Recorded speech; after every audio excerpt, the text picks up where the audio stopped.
예레미야에게는 남유다 왕국이 바벨론 제국에 멸망을 하고 그 성전까지 다 불타고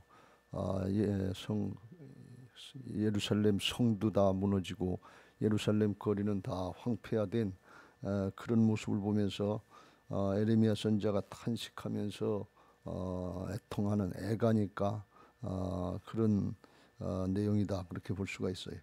근데 아주 처참하니까, 너무 처참하니까 에레미야 선지자가 그 모습을 보면서 애통하는 마음으로 하나님 앞에 기도하고 그 백성들에게 깨우쳐주는 그런 내용입니다.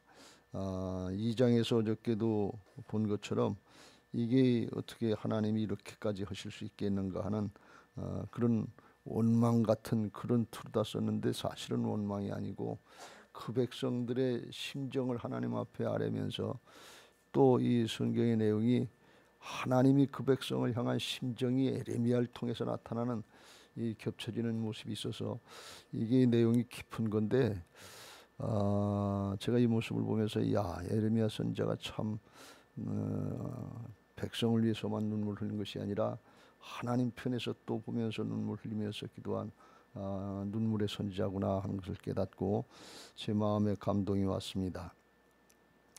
이게 다 하나님이 하신 역사거든. 2절에 주께서 야곱의 모든 거처들을 삼키시고 그랬고, 5절에도 주께서 원수같이 되어 이스라엘을 삼키셨다 그랬고, 6절 주께서 그의 초막을 동산처럼, 7절에 여호와께서 자기 제단을 버리시고 성전도 파괴했다. 8절에 여호와께서 딸 시온의 성벽을 헐기로 결심했다. 이 성을 버리고 장로들, 제사장, 성전까지 다 하나님께서 버리셨다. 하나님께서 하셨다. 하나님께서 하셨다. 겉으로 볼 때에는 바벨론에게 다 멸망당했지만 바벨론은 하나님 앞에 쓰임받은 그냥 도구에 불과하고 하나님께서 하셨다는 거예요.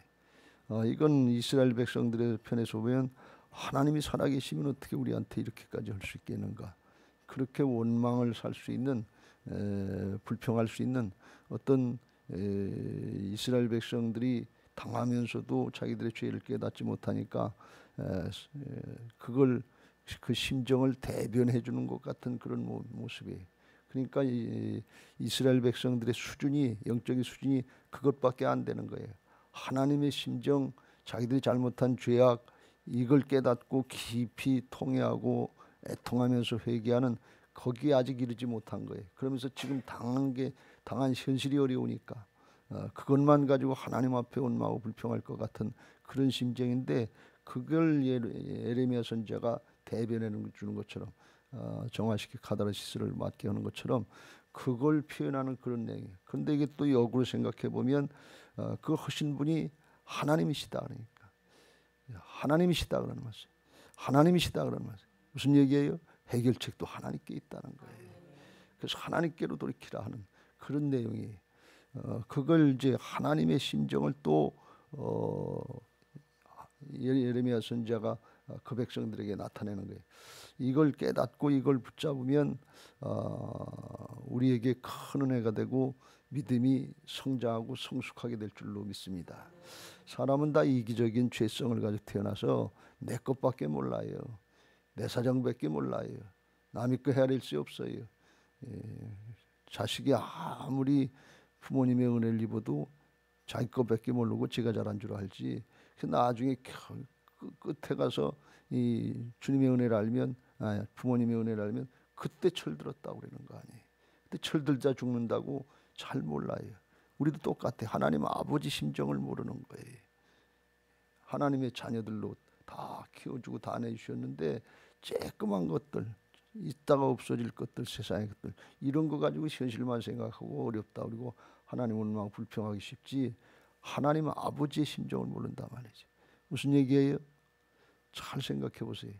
하나님은 사랑이신데 이스라엘 백성들, 사랑하는 자녀들 같은 이 백성들을 이렇게까지 해놓으시고 심판하시고 징벌하시고 황폐화시키시고 성전까지, 제사장들까지 다 싹 다 죽여버리고 하는, 그렇게 하신 하나님의 심정은 편하시겠냐 그러니, 하나님의 마음은 좋겠냐 그런 말이에요. 그게 우리에게 와닿아야 돼. 고통의 순간에, 힘든 순간에 아버지 마음은, 부모의 마음은 편하겠냐.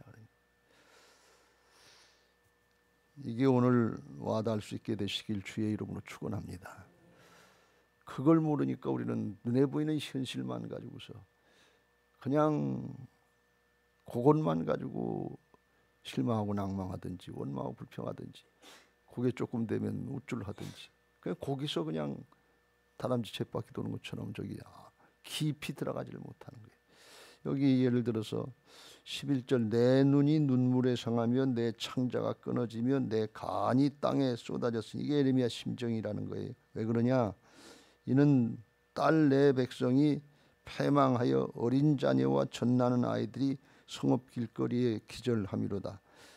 그들이 성읍 길거리에서 상한 자처럼 기절하여, 어린아이들이 그의 어머니 품에서 이제 기근을 당하게 먹을 게 없어 죽어가면서 어머니들에게 이르기를 곡식과 포도주가 어디냐, 먹을 게 어디냐, 빵이 어디냐, 그러면서 죽어가는 그 모습을 보면서 예레미야 선지자가 눈물이 하도 나서 눈이 눈물에 상하면 눈이 진물렀다 그런 얘기예요. 눈물이 마를 새가 없으니까. 그리고 창자가 끊어 애끓는 심정, 창자가 끊어지는 아픔이 있다. 또 내 간이 땅에 다 쏟아지는 것처럼 그렇게 아프고 힘들었다. 그럼 볼 수 없는 처참한 관계이죠. 더 아팠던 것은 아마 예레미야 심정이 그 어린 자녀들까지, 그러니까 자녀들까지 그러면 어떻게 되는 거예요? 대가 끊어지는 거 아니에요. 이스라엘의 장래가 끊어지는 거 아니에요. 내가 죽는 것도 문제지만 자녀들까지 죽게 되면 이건 소망이 없어지는 거 아니에요. 그러니까 그걸 보고서 처참한 광경을 보면서 안타까고 애타는 이 참상을 보면서 부르짖었는데, 이게 백성들의 심정을 아는 것도 있지만 이 에레미야의 심정이 하나님의 마음이다. 에레미야가 그쯤 됐으면 하나님 아버지의 마음은 얼마나 더 아프시겠냐. 매를 때리는 부모가 좋아서 때리는 부모가 있겠어요? 때리는 부모의 마음은 얼마나 더 아프겠냐. 그 자식 잘 되라고 그러는 거 아니에요? 이 에레미야 심정이 하나님의 심정을 조금 나타낸 거예요. 성경은 성령의 감동으로 된 것을 믿으시기 바랍니다. 디모데후서 3장 16절, 모든 성경은 하나님의 감동으로 된 것으로 교훈과 책망과 바르게 함과 의로 교육하기에 유익하니, 이스라엘 백성들을 교훈하고 책망하고 바르게 그 의의 길로, 믿음의 길로 나아가게 하시려고 하시는 그런 하나님의 심정이 에레미야를 통해서 지금 나타나고 있다는 거예요. 이는 하나님의 사람으로 온전하게 하며 모든 선한 일을 행할 능력을 주게 하려 함이라. 그래서 바로 세워지고 하나님의 사람으로, 하나님의 일꾼으로, 그런 중에도 세워주고 이렇게 세우고 하나님의 역사를 이어가게 하려고 하는 하나님의 깊은 심정, 마음이 있는 것을 믿으시기 바랍니다. 이스라엘 백성들은 이제 끝이다 그렇게 생각했겠지만 하나님은 진노 중에도 긍휼을 잃지 않으시는 분이기 때문에 에레미야 심정이 그걸 깨닫게 하고 이스라엘 백성들을 대변하고 하나님을 원망하고 불평하는 것 같은 그런 모습이지만, 그건 이스라엘 백성들의 수준이 그것밖에 안 되기 때문에 그 수준에서 얘기해주고 풀어주는 것 같은데, 역으로 속으로 보면 하나님의 심정을 이스라엘 백성들에게 다시 깨우쳐주는 그런 내용이 여기 들어있는 거예요. 그걸 이제 얘기하는데 왜 이렇게 됐는가, 그 이유를 이제 말씀하는데 이스라엘 백성들의 수준을 얘기하는 거죠. 13절, 딸 내 예루살렘이여 내가 무엇으로 내게 증거하며 무엇으로 내게 비유할까? 처녀딸 시온이여 내가 무엇으로 내게 비교하여 너를 위로할까? 너의 파괴됨이 바다같이 크나 누가 너를 고쳐? 이렇게 어렵고 힘든 걸 너희들에게 어떻게 설명해 줘야 알겠냐? 어떻게 위로해 줄 수 있겠냐? 아주 참상이 그 피해가 이루 말할 수 없는데 그걸 어떻게 가지고 그냥 크게 어려움 당하고 쫄딱 망한 것 같은 거 가서 어떻게 위로의 말씀을 해주겠냐, 어떻게 비유해 설명해야 알아듣겠냐, 그런 얘기예요. 그런데 그들의 잘못 중에서 이제 앞에서 우리가 살펴본 것처럼 우상 숭배하고 음란하고 그랬던 것도 있지만 또 하나 잘못된 게 뭐 있는가 하면 근본적인 문제인데 14절, 같이 읽겠습니다. 시작. 내 선지자들이 내게 대하여 헛되고 어리석은 묵시를 보았으므로 내 죄악을 드러내어서 내가 사로잡힌 것을 돌이키지 못하였도다. 그들이 거짓 경고와 미혹하게 할 것만 보았도다. 거짓 선지자들을 통해서 미혹될 것, 잘못된 것만 받고 진짜 하나님이 경계하시고 회개를 촉구하는 그거는 안 들었다는 거예요. 이건 거짓 선지자들도 잘못됐지만 당시에 예레미야서 28장에 보면 하나님의 선지자 같은 거짓 선지자가 있어서 바벨론의 포로 생활 그거 내가 하나님께 계시를 받았는데 2년이면 다 끝난다더라. 그거 걱정할 거 없다 하면서 뻥뻥 소리쳤는데 이건 다 거짓 선지자고, 거짓 선지자들이 하는 내용은 뭔가 하면 하나님이 우리하고 함께 하신다. 우리는 하나님의 백성이다. 하나님의 성전이 우리에게 있다. 하나님의 말씀이 있다. 그런데 누가 우리를 치겠냐? 누가 우리를 건드리겠냐? 이런 생각들을 갖고 우리는 선택된 민족이다. 그러면서 죄를 범하고 있는 거예요. 그리고 하나님을 중심으로 섬기는 게 아니라 거짓과 탐욕에서 세상 물질의 유혹, 우상 숭배하면서 여기에 마음을 뺏겨 있는 거예요. 그러니까 그것 가지고 유혹하면, 오늘날 이야기하면 기복 신앙 설교하면 그건 좋은 거예요. 그건 받아들이고 죄악을 회개하고 돌이키고 하나님의 말씀을 따라가는 거, 이건 안 하는 거예요. 왜? 그건 마음에 찔리고 싫거든. 문제를 해결받는 거는 그거는 좋은데 자신을 고치라고 그러면 이건 싫거든. 그걸 안 듣는 거예요. 그 수준에 머무르는 결과다, 그런 말씀. 여러분 명심하시고 잘 때를 분별하시길 주의 이름으로 축원합니다. 저는 하나님 앞에 받은 사명이 전도서 1장 2절 헛되니 헛되도다. 바람 잡는 것 같다. 그게 저한테 주신 사명이에요. 다 세상의 거 좋다고 얘기를 안 해요. 근데 어떤 때 그런 얘기를 자꾸 하면 여러분들 표정이나 받는 사람들의 심정이 와닿는데 제대로 안 받아지는 거예요. 이 마음에 들어가는 것 같지가 않아요. 또 그런 얘기하니 집사람도 가끔 그런 얘기할 때가 있어요. 맨날 회개 얘기만 하지 말고 다른 얘기 좀 하라고. 근데 중심에 회개가 안 되는 거예요. 어떤 결과가 올지 모르는 거예요. 그리고 세상 살 걱정만 하는 거예요. 그래서 저도 마음이 편치 않을 때가 있어요. 여기 거짓 선지자가 하나님 앞에 이건 뭐 진짜 심판받고 잘못될 거지만 그걸 분별하지를 못했다는 거예요. 영적으로 잘 때를 분별하고 말씀을 분별할 수 있게 되시길 주의 이름으로 축원합니다. 할렐루야. 중심이 바뀌고 사람이 바뀌지 않으면, 야곱이 복을 많이 받았는데 20년 동안 밧단 아람에서 외삼촌에게서 연단을 당하면서 10번이나 속아가면서 돈을 많이 벌었는데 거부가 됐는데, 그런데 사람은 안 바뀌었어요.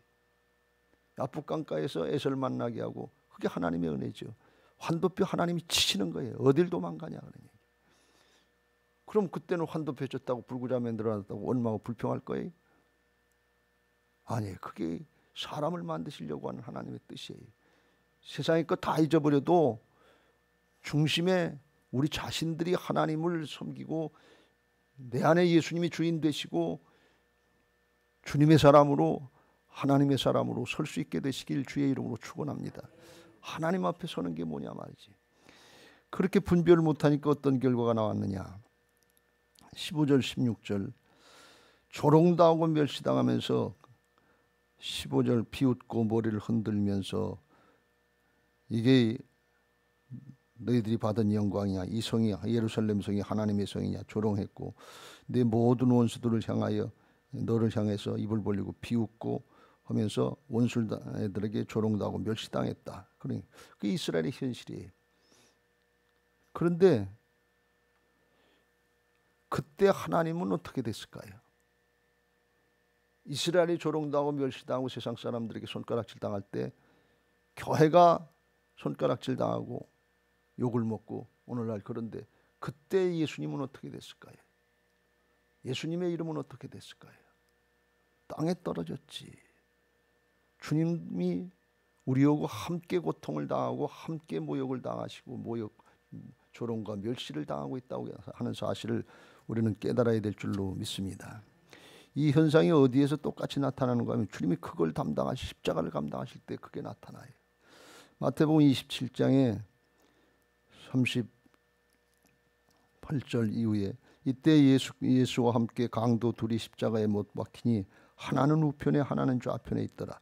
지나가는 자들이 자기들의 머리를 흔들며 예수를 모욕하여 이르되 성전을 헐고 사흘에 짓는 자여, 내가 만일 하나님의 아들이었던 자기를 구원하고 십자가에서 내려 내 자신부터 구원해봐라. 내 문제부터 해결해봐라. 구원주라고 구세주라고 그런 소리 하지 말고 내 문제부터 해결해봐라. 그와 같이 대제사장들도 서기관들과 장로들과 함께 희롱하여 이르되 그가 남은 구원하였으되 자기를 구원할 수 없도다. 그가 이스라엘의 왕이로다. 지금 십자가에서 내려오라. 그리하면 우리가 믿겠노라. 그가 하나님을 신뢰하니 하나님이 원하시면 이제 그를 구원하실지라. 그의 말이 나는 하나님의 아들이라 하였도다 하면서 함께 십자가에 못 박힌 강도들도 그와 같이 조롱하고 멸시했다. 거기 있는 사람들이 뭐 종교 지도자건 행인이건 뭐간에 다 예수님을 조롱하고 멸시하는 거예요. 왜? 현실의 문제를 해결해 달라는 거예요. 그거 해결해 보라는 거예요. 그런데 속은 어떻게 됐어요? 그 심령들은 강팍하지요. 주님을 받아줄 생각이 하나도 없지요. 여러분, 지금 우리가 그렇지 않아요? 예수님이 그걸 담당하셨는데 예수님 당시의 사람들만 감당한 것이 아니라 에레미야 시대 때 바벨론에 멸망할 때 그때나 이때나 똑같다는, 아마 더 했겠지요. 예수님 당시에는. 오늘날은 덜 할까요? 제가 오늘 이 말씀을, 어저께 이 말씀을 보면서 이게 도대체 무슨 말씀이냐, 도무지 맨 처음에 이해가 안 가는데 나중에 보니까 이게 하나님의 심정이더라고요. 예수님의 마음이더라고요. 나중에 더 놀랬던 것은, 그러면서 이게 하나님의 심정을 얘기하면서 18절 19절에 예레미야가 하나님의 심정으로 얘기하는 거예요. 그렇게 하나님이 책망하시고 징벌하시고 다 파괴하신 것 같지만 그래도 하나님께 해결책이 있다. 그래도 하나님의 심정을 붙잡아야 된다. 그 속마음에 하나님의 심정. 하나님은 사랑이시거든요. 여러분은 사람들처럼 그냥 에이 그냥 한번 혼나봐라, 그런 심정이 아니에요. 하나님은 끝까지 회개하고 돌이키기를 기다리고 계신 것을 믿으시기 바랍니다. 18절 19절 이렇게 말씀합니다. 그들의 마음이 주를 향하여 부르짖기를 딸 시온의 성벽아 너는 밤낮으로 눈물을 강처럼 흘릴지어다. 스스로 쉬지 말고 내 눈동자를 쉬게 하지 말지어다. 초저녁부터 일어나서 밤새도록 부르짖으라, 그런 말씀. 내 마음을 주의 얼굴에 앞에 물 쏟듯 하리라. 심정을 통하고 애통하는 기도를 드리라. 특별히 내 자녀들이 다 죽어가고 있는데 주를 향해서 손을 들지어다. 하나님이 지금 심판하시고 싹 다 멸하셨는데 그 하나님 볼 게 뭐 있어요? 감정으로 기분으로 현실 보면 볼 거 없지요. 신앙은 믿음이요 영인 것을 믿으시기 바랍니다. 눈에 보이는 세상적인 차원에서 판단하지 말고 하나님은 영이시고 영원한 하나님 나라 차원에서 이 말씀이 분별되고 우리의 삶이, 신앙이, 사역이 분별될 수 있게 되시길 주의 이름으로 축원합니다. 하나님 바라보고 하나님의 앞에, 이게 예레미야 선지자가 그 백성들의 마음을 깨우쳐주고 어떻게든 위로하려고 하면서 궁극적으로 하려고 한 얘기는 뭔가 하면 하나님 앞에 애통하는 기도를 드리면서 애통한다고 하는 것은 내가 얼마나 큰 죄악인지, 이 세대가 얼마나 큰 죄악에 붙잡혔는지 그걸 깨닫고 하는 기도가 애통하는 기도고, 그런데 그 죄악을 나는 스스로 해결할 수 없고 사람은 해결할 수가 없어서 주님밖에 없습니다. 하나님밖에 없습니다. 복음밖에 없습니다. 그걸 깨달은 사람이 하는 기도가 애통하는 기도예요. 그러니까 주님께로 향하는 거예요. 이건 어떤 기도인가 하면 부모님에게, 어머님에게 매를 맞고 종아리가 부르터도 그래도 엄마 품으로 달겨드는 심정이에요. 그걸 하라 그러는 얘기예요. 주님 앞에 심판받은 것 같고 주님 앞에 징벌받고 망하는 것 같아도 그 마지막 순간이라도 그래도 하나님 품으로 달겨들어라. 이게 하나님 중심이에요. 지금까지 죄 많이 졌어요. 우상 숭배하고 하나님을 모르고 그냥 거짓과 탐욕에 속아서 그냥 그런 것만 좋고 따라갔는데, 육신의 것 땅의 것만 보고 따라갔는데, 징벌받고 이 순간에 하나님을 원망하고 불평하고 그렇고 그냥 광야 이스라엘 백성들을 그냥 원망하고 불평하다가 광야 가운데 죽어가는 그런 저기를 하지 말고 마지막 순간이라도 회개하고 돌이켜라, 그런 말씀이에요. 이게 하나님의 심정이다 말이지. 이게 사랑이다 그런 말씀이에요. 에레미야 선지자가 지금 하나님의 심정을 얘기하는 거예요. 하나님의 심정을 얘기하려고 지금까지 이스라엘 백성들의 수준이 그거밖에 안 되니까 저희들 사정을 알아봐주고 위로해 주는 것 같고 등 따뜻해주는 것 같고 그래야 좋아하지. 왜 그렇게 정도밖에 받아들일 수 없는 그 수준이다 그런 얘기예요. 여러분 이게 심정이 와닿을까요? 뭐 작은 목자가 되면 목원들 맡겨준 목원들 그럴 때가 있는 걸 그걸 붙잡고 씨름해야 돼요. 목회는 이게 목회예요. 사실은 다른 게 목회가 아니에요. 조금 성공했다 조금 못했다 그거 그렇게 중요하지 않아요. 잠시 잠깐 지나갈 거지. 그런데 여기 20절 이후에 보면 이 말씀이 제가 이해가 잘 안 돼서 한참 고민을 많이 하고 묵상을 했는데 여호와여 보시옵소서. 하나님 보세요. 주께서 누구에게 이런 일을 행하셨습니까? 여인들이 어찌 자기 열매 곧 그 낳은 자식들을 먹을 게 없으니까 자식들을 잡아먹으며 제사장들 선지자들이 주의 성소에서 죽임을 당하며 늙은이와 젊은이가 길바닥에 엎드러지고 처녀 청년들이 길바닥에 엎드려서 죽는데 이거 주께서 하신 거 아닙니까? 주님 보세요. 좀 이 현실을 좀 보세요. 얼마나 끔찍한가, 얼마나 참상이 어려운가. 주께서 내 두려운 일들을 사방에 부르시기를 절기 때 하나님의 백성을 부르는 것처럼 지금 그렇게 어렵고 힘들게 하시지 않았습니까? 여호와께서 진노하시는 날에는 피하거나 남은 자가 없나이다. 내가 낳아 기르는 아이들을 내 원수가 다 아이들을 내 원수가 다 멸했습니다. 이건 하나님 앞에 원망하고 하나님 보세요 이렇게까지 해놓고서 뭘 하라고 그러는 겁니까? 그런 심정을 얘기해서 이게 도대체 무슨 말씀인가? 에레미야가 하나님 앞에 원망을 하나님이 그 사실을 모르시겠어요? 하나님은 안 보고 계시겠어요? 이스라엘 백성들을 위해서 이렇게 표현했지만 하나님이 보고 계시다 하는 거 그걸 말씀하는 거예요. 이 심정을 출애굽기에 보면 하나님이 모세를 부르시면서 가서 내 백성을 구원하라 하면서 그때 말씀하시는 그 대목하고 오버랩되는 것을 볼 수가 있어요. 출애굽기 3장에 보면 7절 여호와께서 이르시되 내가 애굽에 있는 내 백성의 고통을 분명히 보고 그들이 그들의 감독자로 말미암아 부르짖음을 듣고 그 근심을 알고 주님이 보고 계시고 부르짖음을 듣고 계시고 그 근심을 알고 계신다 그런 말씀. 그런데 400년을 기다렸어요. 사람이 돌이켜야 될 줄로 믿습니다. 상황이 회복되는 거 이건 말씀 한마디로 할 수 있어요. 사람이 바뀌는 건 하나님의 형상이고 자유의지를 줬기 때문에 깨닫고 중심이 바뀌어야 될 줄로 믿습니다. 중심이 중요해요. 다윗의 중심이 중요해요. 여러분 우리의 중심이 중요해요. 여기서 부르짖고 문제 해결을 위해서 그러는데 진짜 중요한 건 중심이 중요해요. 부활신앙이 중요해요. 그러면서 하나님 모세에게 내가 내려가서 그들을 애굽인의 손에서 건져내고 그들을 그 땅에서 인도하여 아름답고 광대한 땅 젖과 꿀이 흐르는 땅 곧 가나안 족속, 헷 족속, 아모리 족속, 브리스 족속, 히 족속, 여부스 족속의 지방에서 데려가려 하노라. 그러면서 내가 내려가서 하나님이 하시겠다면서 이제 가라. 가서 너는 바로에 가서 내가 너를 보낸 거 이 사역을 애굽에서 인도하여 내게 해라.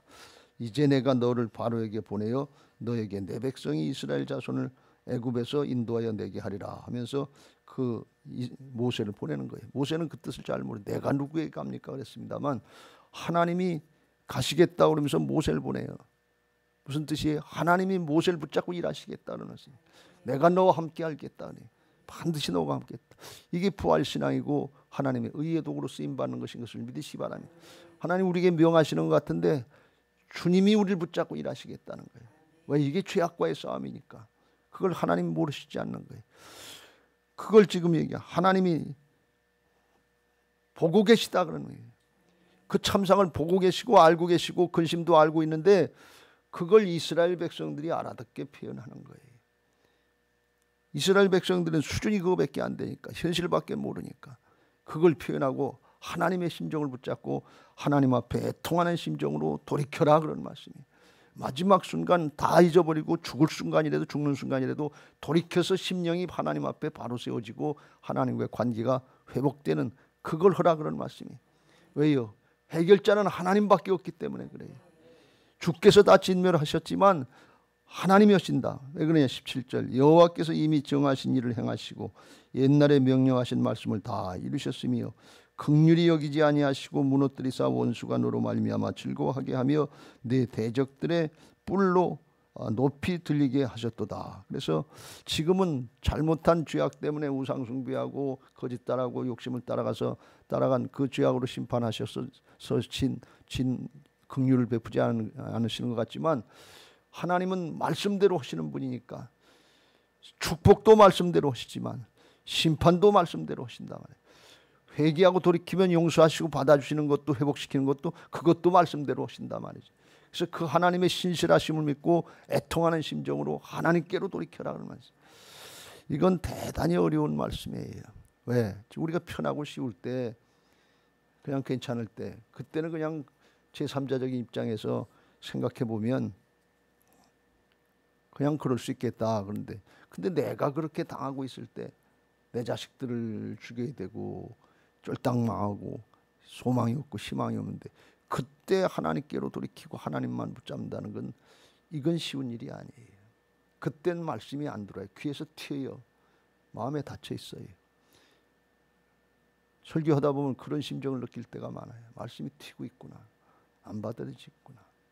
그런데 해야 돼요. 왜? 이건 하나님 나라 차원이기 때문에. 육신의 문제가 중요한 게 아니에요.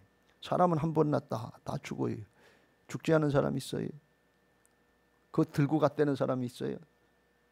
부귀영화 권세 그거 들고 하나님 앞에 갔다는 사람이 있어요? 하나님 나라 가면 황금길을 다닌다고 그랬어요.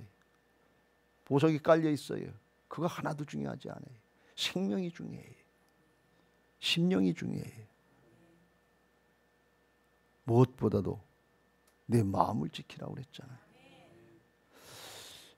오늘 길게 말씀 못 드리는데 이거 잘 깨달으시고 현실이 어떠냐, 얼마나 어렵고 힘드냐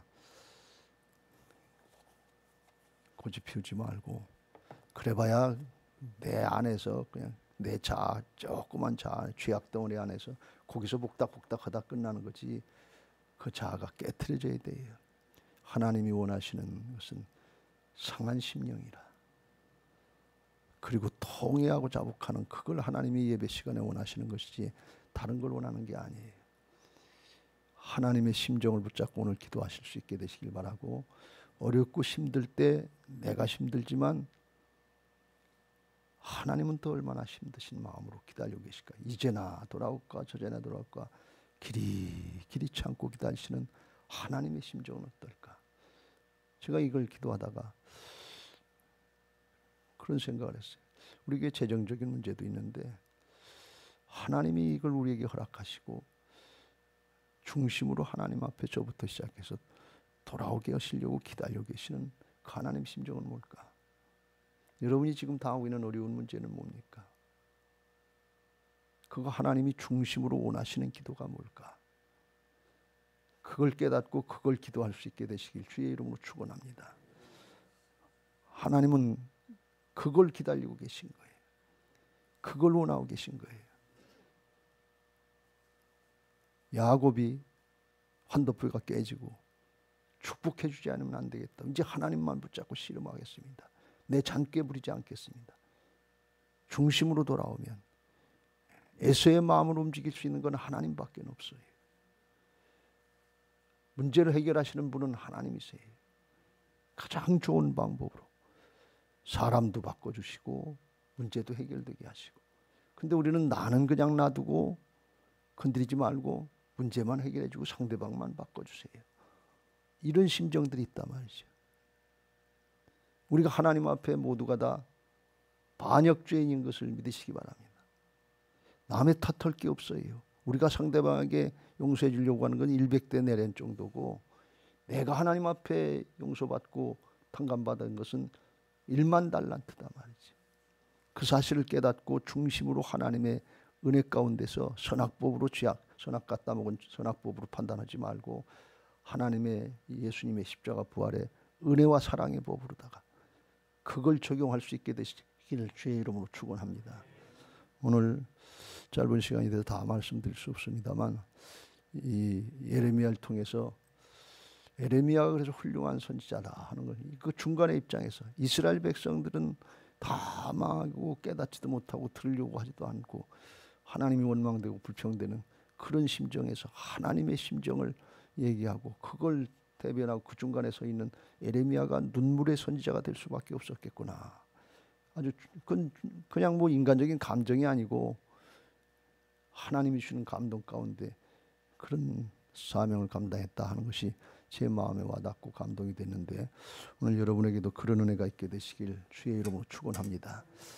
그때 하나님의 심정이 와닿고 그때 나 하나 신앙하는 게 아니라 이 세대를 감당하고 마지막 때를 감당할 수 있는 하나님의 일꾼들로 세워지게 될 줄로 믿습니다. 성숙한 믿음의 사람들 되시길 주의 이름으로 축원합니다. 337장